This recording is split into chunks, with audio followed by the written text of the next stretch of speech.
Very good morning to all of you. This is for second year literature students. Today I'll be taking Ode to Autumn by Keats. I'll be giving you line by line explanation. Season of mist and mellow fruitfulness, close bosom friend of the maturing sun, conspiring with him how to load and bless with fruits the vines that round the thatch eaves run. Mellow means ripe. Fruitfulness, fruits. This is an example of the use of abstract for concrete.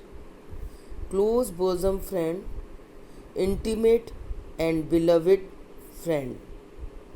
Maturing, bringing maturity, ripening. Conspiring means here it means planning together. Load burden with fruit means loading with fruit. Loading with fruit. Vines are the creeper plants of grapes. Thatch eaves. Thatch eaves are the projecting edges of the straw-covered roofs of cottage. Run here means creep round in all direction.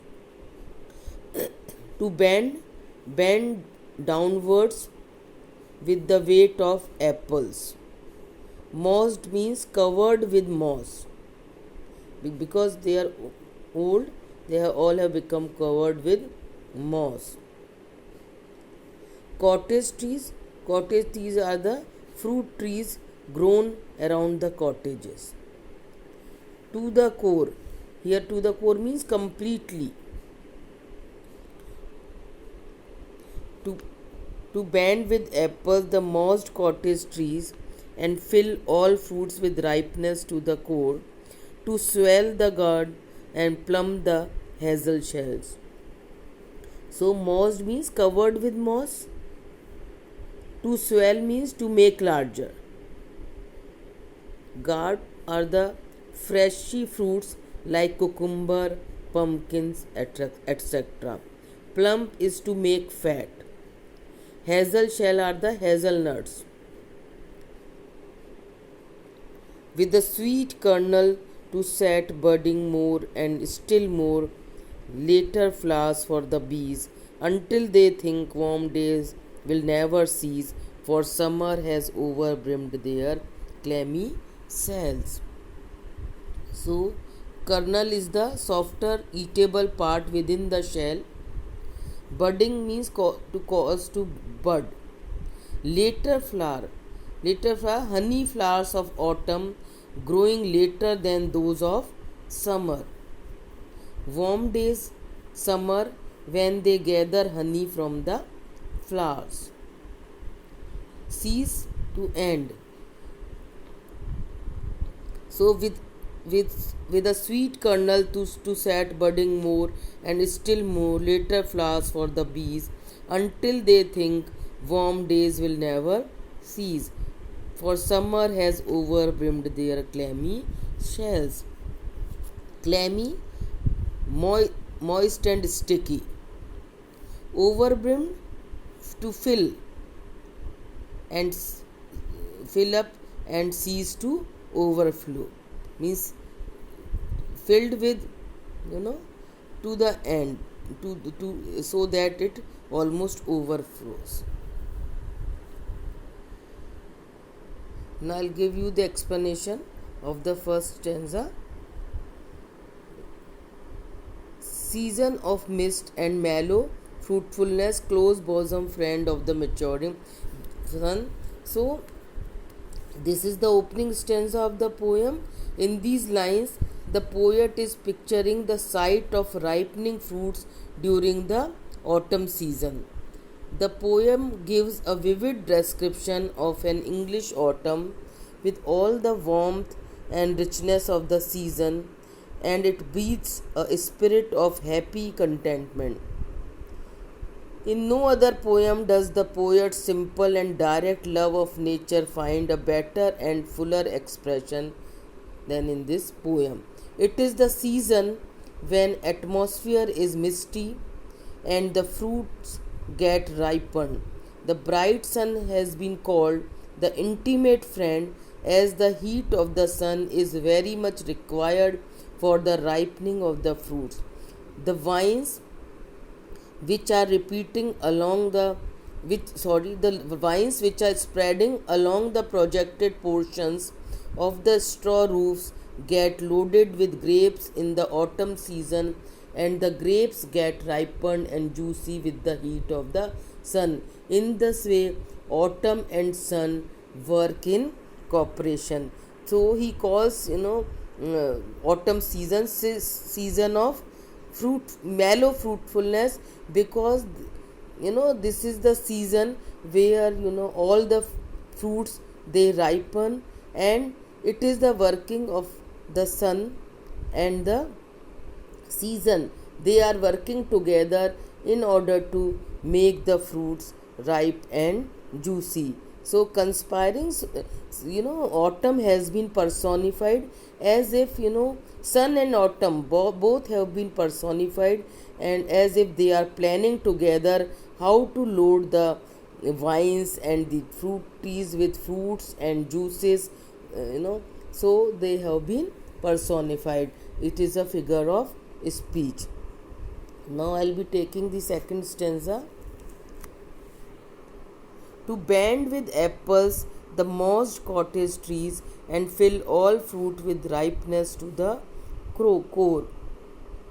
To swell the gourd and plumb the hazel. I'll be taking the whole of the stanza together.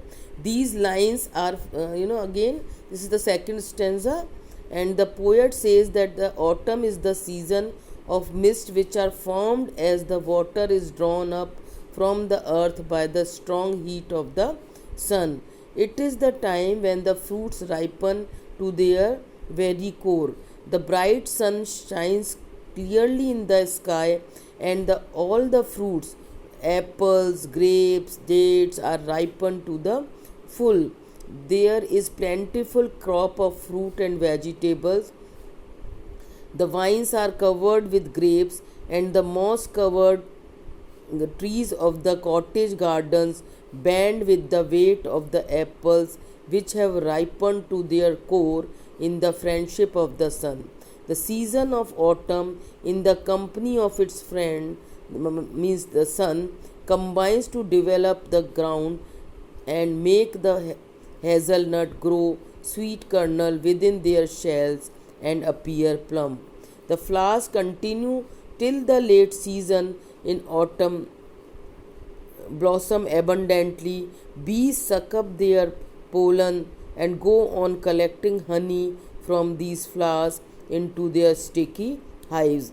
There is such a rich harvest of flowers in the autumn, and so wide is the opportunity for bees to collect honey, that they feel that summer season will continue forever.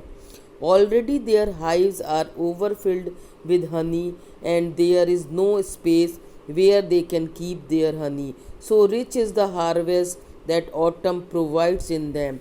It is the ripeness in plenty which is described in these lines.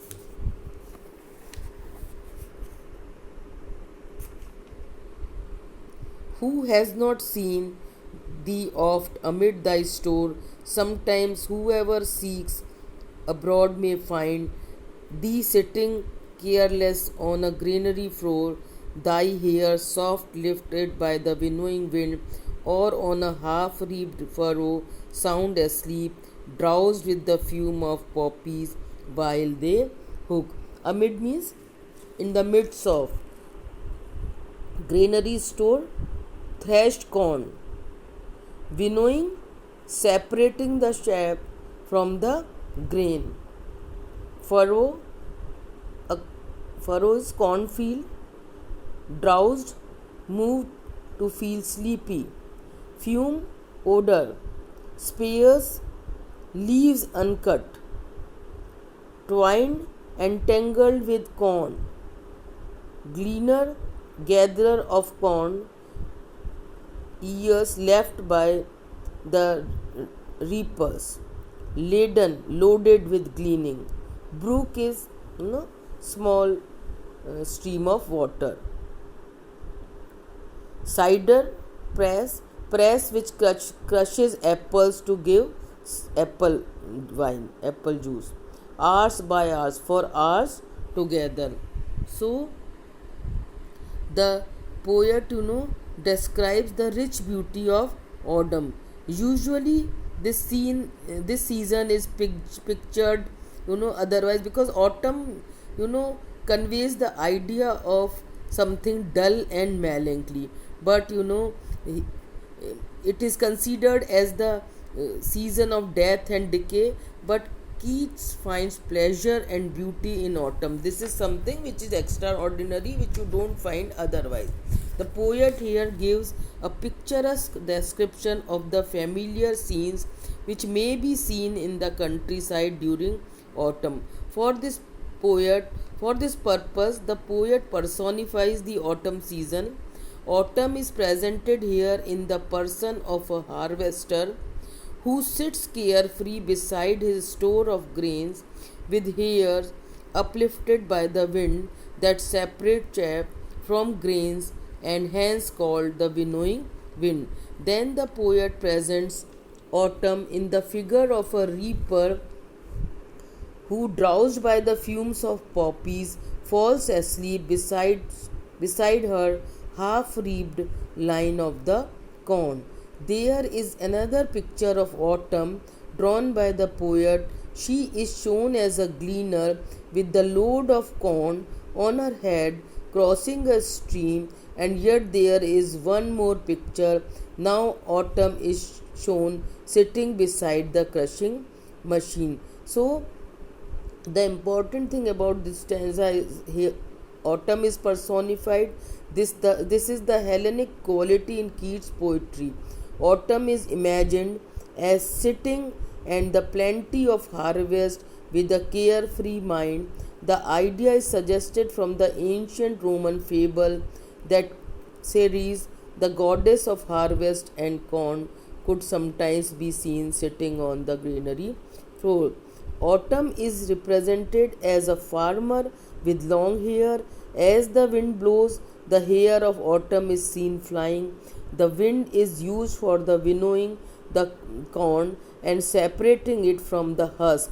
The simple meaning is that when autumn is the shape of the farmer winnows the corn, his hair is seen flying in the air.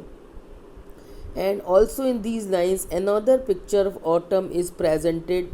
Formerly, autumn is represented in the shape of a farmer sitting on the granary floor with a free mind, and his hair is flying in the winnowing wind. Now, autumn is presented as a reaper sleeping sound with having sound sleep in the midst of the half-reaped corn. So, in this poem, there is fine observation of the world of nature, you see, and an exquisite pictorial quality.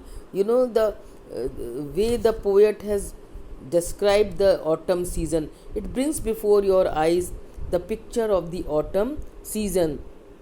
The first two stanzas are a description of autumn, personifying it in various ways as a winnower, a reaper, and a gleaner.